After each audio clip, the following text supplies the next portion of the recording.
Johnson High School hit a tough three-game losing streak right before entering the new year. But since the beginning of district play, the Jags entered today's contest against Lee winners in 7 of its last 8 games. To Blossom Athletic Complex we go. The Volunteers were looking for a little revenge after losing by 39 points to the same squad 3 weeks ago.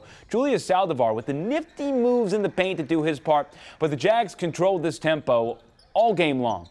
I mentioned it time and time again, I'm a sucker for team basketball. Not only does Kyle Dow get the easy bucket off some fine passing, but how about the full court press into another easy layup? Quick way to log 4 points. Johnson takes care of business at Littleton, winning 65-47.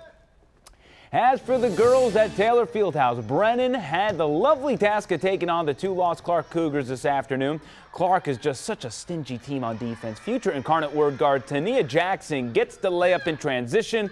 And we'll see Brennan's Carrington Jones at Mary Hardin Baylor down the road. But right now, we're loving what we're seeing on the court, getting buckets in very creative ways. But the Cougars, just the better team in this one, taking down Brennan 60-45. And finishing up on the hardwood at the beautiful Northside Gymnasium, the district standings there. Clark is 1, Brandeis is 2 with only 3 losses all year. The Broncos taking on Holmes, and Brandeis never made it a battle. They were getting buckets off the boards, getting points in transition, splashing 3-pointers from deep.